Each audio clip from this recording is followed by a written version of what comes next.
thou wilt show thyself pure. With the forward thou wilt show thyself forward. For thou wilt save the afflicted people, but will bring down the high looks. For thy will light my candle. The I am my God will enlighten my darkness.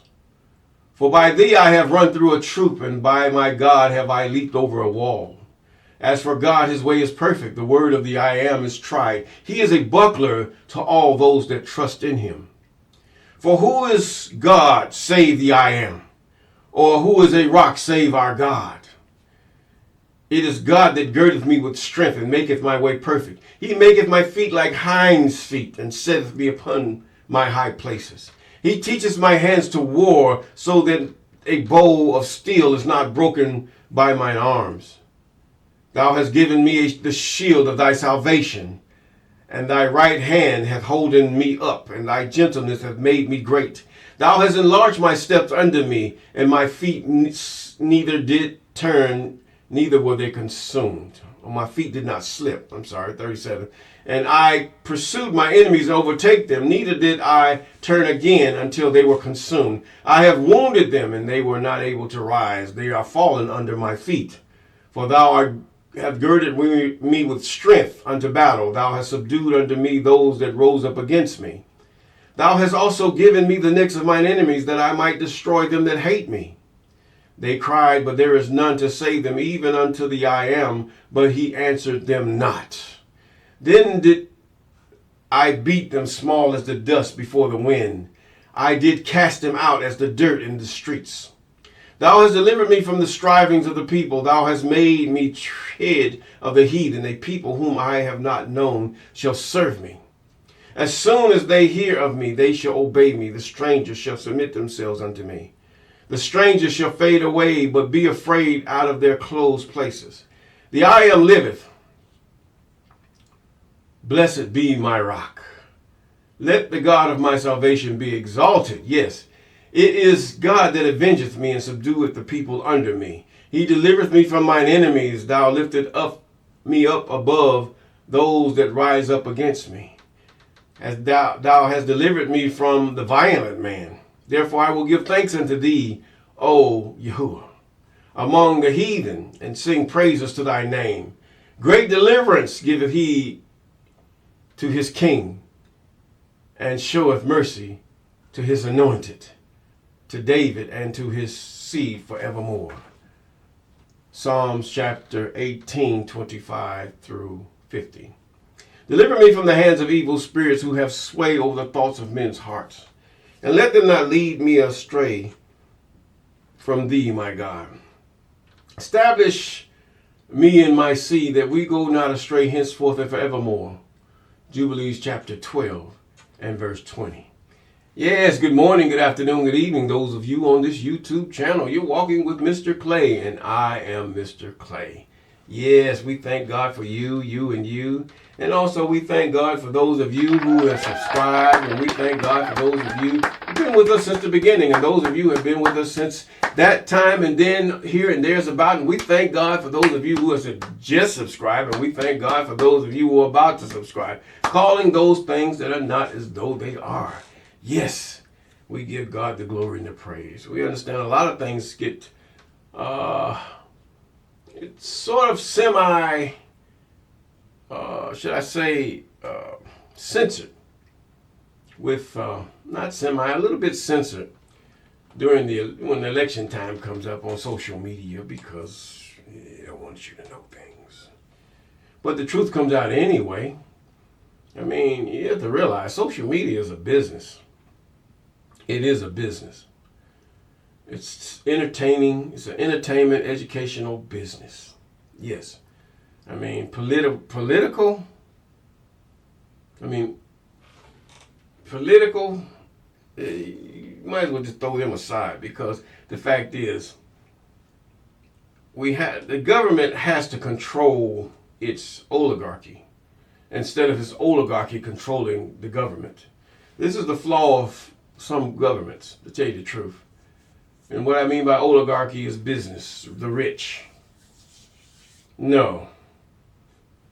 Look at the other nations. They do not allow their rich to control the government.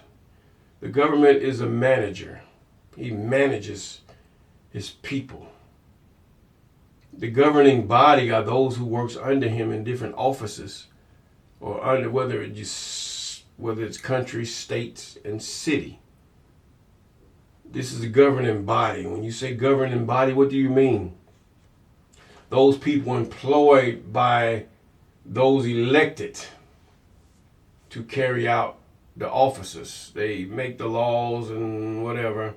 And the people that have given these offices or jobs to, whether it's giving out money to aid to whatever, is to do these things under certain laws and policies of the government, which is supposed to be the people. But the governing body is what issues and, should I say, executes the will of the people.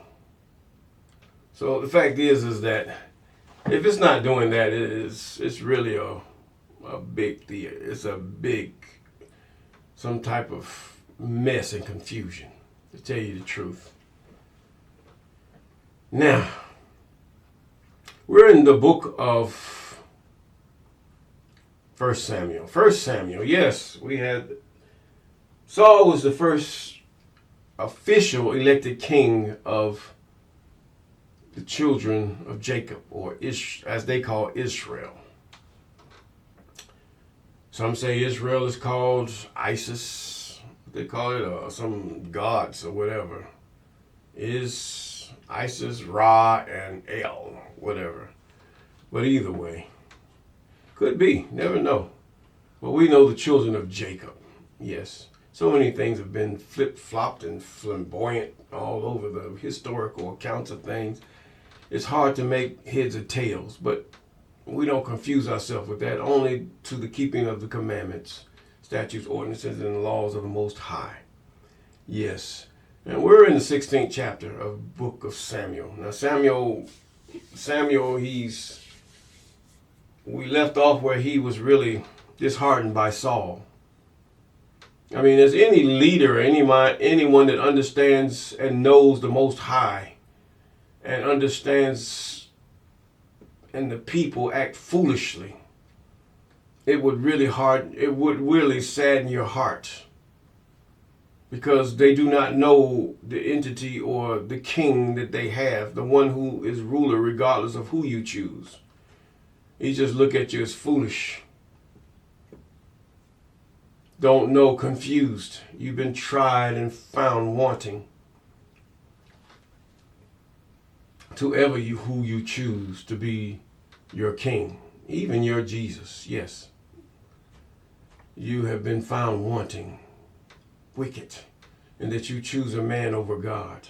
Yes, God give him to you. You can worship Jesus all you want, you put him in the place of God all you want, but that doesn't change nothing. God is still God, and he changed not. His laws, commandments, and ordinances still abide and are more powerful now than they ever were.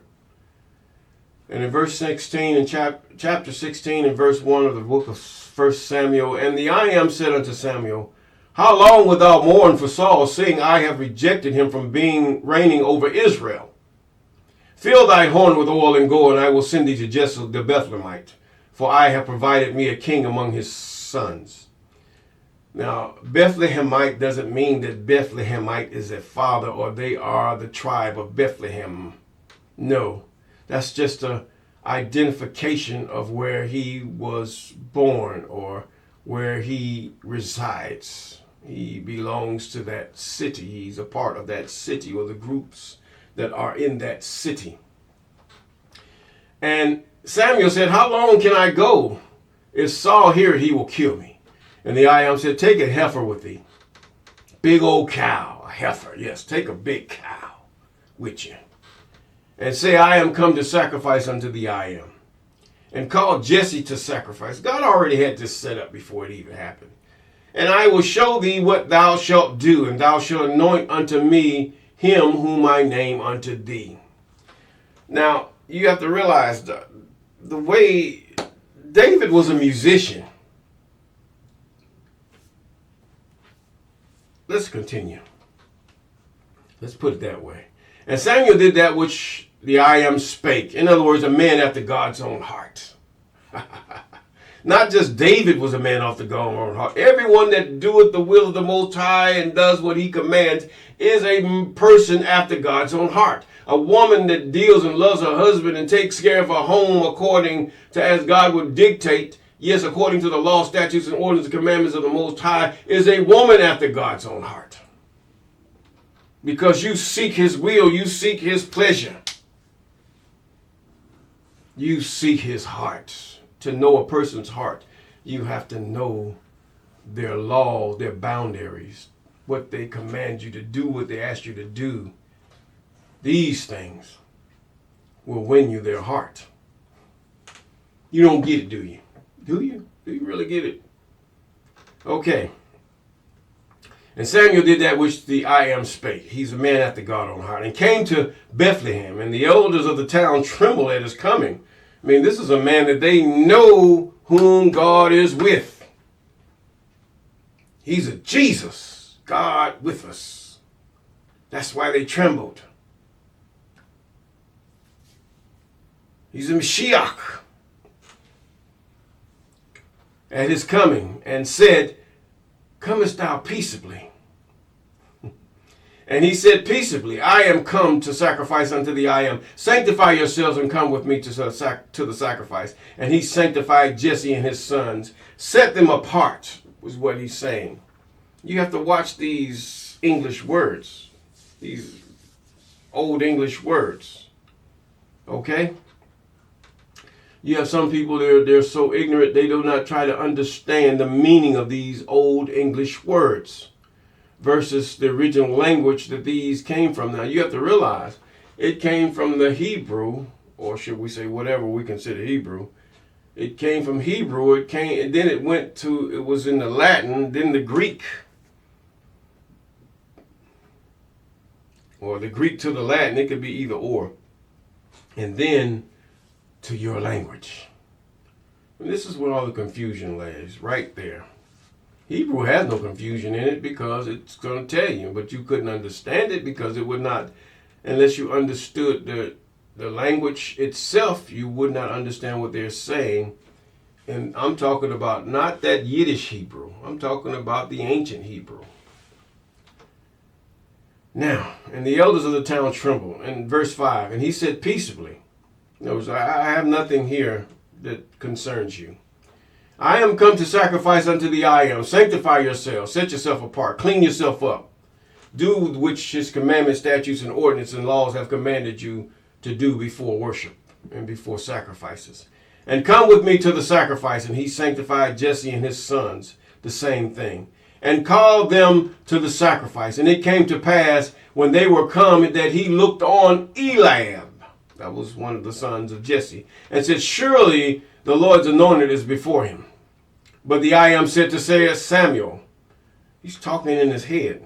He understood the voice of the Most High in his head. Nobody heard the voice of the Most High but Samuel. Look not on his countenance, nor on the height of his stature. In other words, you looked at Saul, a big, robust, just a handsome man that you have, by all standards, that you looked up. But don't look on his face. Don't look on his countenance. Don't do that. I don't care about how you look. The Most High is really saying, I don't care how he looks. I know his heart. For on the height of his stature, because I have refused him. For the I am seeth not as man seeth. So some of you, now, also God can choose a pretty man. He can choose what you call a pretty boy. He can choose a thug-looking man. He can choose whoever he wants. Do not never look at the dress or the face of a man in order to esteem. He can choose a black man, a white man. He can choose a child. He can choose whoever he wants. But you will look at his heart and the presence of the Most High with him. Yes, not because he goes and then blows at his thing and waves and people fall. No, that's devil worship. You're worshiping demons. Demons are doing these things. These are not angels of the Most High. If people are not healed, if people are not set free, and you see many of the workings of the Most High, people, there really rarely was any heal. If God healed, he just healed it. A lot of times he wouldn't even tell you. You would acknowledge it. Yes. In the Old Testament. Yes. And Jesse called, and he says, I refuse him, for the I am seeth not as man seeth, for man looketh on the outward appearance. Stop it, people of God. Stop it. But the I am looketh on the heart, is what he's saying. Then Jesse called Abinadab and made him pass before Samuel, and he said, neither hath the I am chosen this. And Jesse made Shammah to pass by, and he said, neither has the I am chosen this. And again Jesse made 7 of his sons pass before Samuel, and said unto Jesse, the I am hath not chosen these 7. God, 7. And Samuel said unto Jesse, here are all thy children? And he said, there remaineth 8 boys. That's a blessing. There remaineth yet the youngest, and behold, he keepeth the sheep. And Samuel said unto Jesse, send and fetch him, for we will not sit down till he come thither. And he sent and brought him in. Now he was ready. In other words, he was just a boy. Not that you have people try to confuse this word ready with everything. Yeah, he was a black child, period. Black, reddish looking child, that's all. Or whatever. Or it could have been put in there, but we know the Israelites were black at this point in time. And withal, a beautiful countenance. In other words, just a good looking boy. Teenager. Goodly to look to. And the I am said, arise and anoint him, for this is he. Ruddy, skinny looking boy? Yes. Out there being adventurous? Yes. Many black children. If you go in the continent of Africa, you see how many young men, teenagers out there trying to be adventurous, trying to discover things, wanting to be a man, and many things they taking care of their father's flocks, different tribes, the Maasai, and many other tribes out there. Because Israel was what? Israel is Northeast Africa. Period. I don't care what you say, or how you try to do it. But it was given over to the Arabs for such a reason as is described in Deuteronomy chapter 28. Yes. It's given over. All the way from there, all the way to Egypt. Yes, all the way over Morocco and all that other stuff. It was given over. But God preserved the Sahel below that area, that many have kept their statutes. And many of the peoples have mixed and gone south. Yes, mixed and gone south. Some of them remain in those areas, but very few. Very few. Even near Medina, there are some they call Hooter. You don't hear much about them because they ignore them. So you have to realize these people that they were called Reds and clients, they were servants. They were the lowest. Because at the time of Israel, black is beautiful. Black was very beautiful. I mean, it was all over the place. I mean, the pride of just being black. Just like today, they have their white supremacy and their pride of being white or whitish. It wasn't that way then. Back then, it wasn't that way. Prove me wrong. But anyway, it says, behold now an evil spirit from God's. He says, but let's put it this way. I talk so much, I got above myself. And again, Jesse made the 7 sons, 11. And Samuel said, we'll fetch him, for we will not sit down till he come thither. Verse 12. And he sent and brought him in. Now he was ready with all of a beautiful countenance, a good-looking teenage boy to look to. And the I am said, arise, anoint him, for this is he. And Samuel took the horn of oil and anointed him in the midst of his brethren. And the spirit of the I am, not the Holy Ghost, God is holy, God is a spirit, came upon David from that day forth. Did he speak in tongues? No. They got that from the book of Enoch. When Enoch passed through a certain portal, he saw flames of fire in the appearance of tongues, and they used it over in the book of Acts to describe what they call the Holy Ghost. This is why they keep you from reading these books, and they reject these books. These people know these things, and you have been dumbed down. I don't care what color or what hue or what nation or nationality you are, you have been dumbed down.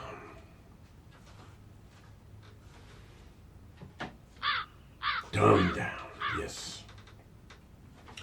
Very dumbed down. Now, it says, and Saul's servant said unto him, behold, now an evil spirit from God troubleth thee. In other words, the spirit of the Most High, he put his spirit upon David. Not all of his spirit, just a portion, because it's all he could take. Now, and on Saul there was an evil spirit from the Most High. All spirits are from the Most High. And it troubled him. And Saul's servant said unto him, he says unto him, behold, now an evil spirit from God troubleth thee. They thought spiritually back then. They thought spiritually. They talked spiritually. They knew spiritual things. They wasn't dumbed down by the things of technology. See, right now, you have nothing new here. Nothing new. We have social media, we have television, we have all these trick badges and all this other stuff and special effects and all these things, and we think that we have arrived somewhere. No, they've dumbed us down to the point where our women, they can make themselves, even men can make themselves look flawless with just paint on their faces and tighten and pull and tug at their bodies to the point they can manipulate them to look however they want them to look, or wear plastic things to puff them up to make them look real built. Oh yes, we've been dumbed down and thinking that now we have robots that will fulfill your every desire. Yes, even to that which is X-rated, they have robots. They have just made for that purpose. The look and feel is human. But you're going to pay a hefty price right now until they start buying them. You know, just as anything else, when those who can afford them buy them when they first come out, then all the other perverts can buy them too. Yes, robots. Already in the making, already made. I mean, these things have been allowed for mankind to see what will he do. Not only Israel is turned backwards, but the whole world. But to the men that would fight his way, chase God, now that's a true one, until they never let go of him. This is what God wants, and they will order their steps according to his word. He said, and Saul said unto his servants. Now, we went again. In verse 15, and Saul's servant said unto him, behold, now an evil spirit from God troubleth thee. 16, and let our king now command thy servants. That's what that would be. Which are before thee, to seek out a man who is a cunning player on the harp. Isn't this a coincidence? And it shall come to pass when an evil spirit from God is upon thee, that he shall play with his hand, and thou shalt be well. And Saul said unto his servants, provide me now a man that can play well, and bring him to me. And he answered one of the servants and said, because I have seen a son of Jesse the Bethlehemite, that is cunning and playing, and mighty, valiant man, strong, valiant young boy, and a man of war, prudent in matters. In other words, he obeyed his father. He did what he's supposed to do. This is obedient boy. Wasn't just no rebellious boy lay around the house lazy, watching, playing video games. But he did what he had to do, and once he got finished, he did what he wanted to do. And a comely person, and the I Am is with him. Wherefore Saul sent messengers unto Jesse and said, Send me David thy son, which is with the sheep. And Jesse took the ass laden with bread and bottle of wine and a kid, and sent them by David his son unto Saul. And David came to Saul and stood before him, and he loved him greatly, and he became his armor bearer. And Saul sent Jesse, saying, Let David, I pray thee, stand before me, for he has found favor in my sight.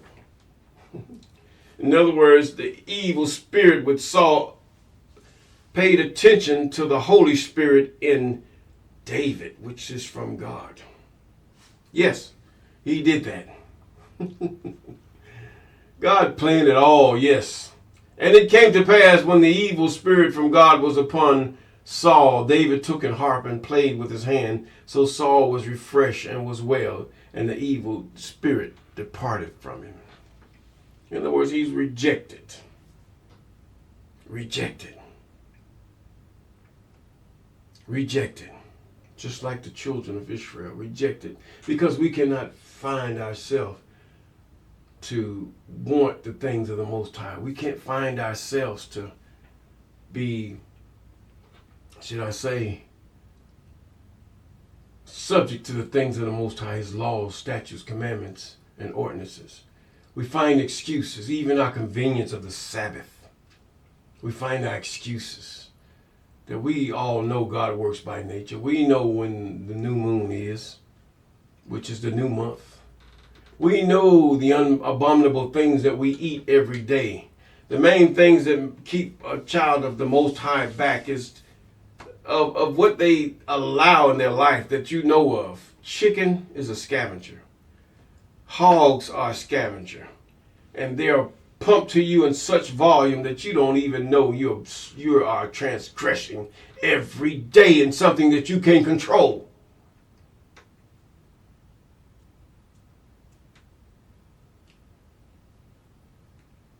And with that, keep the commandments and peace.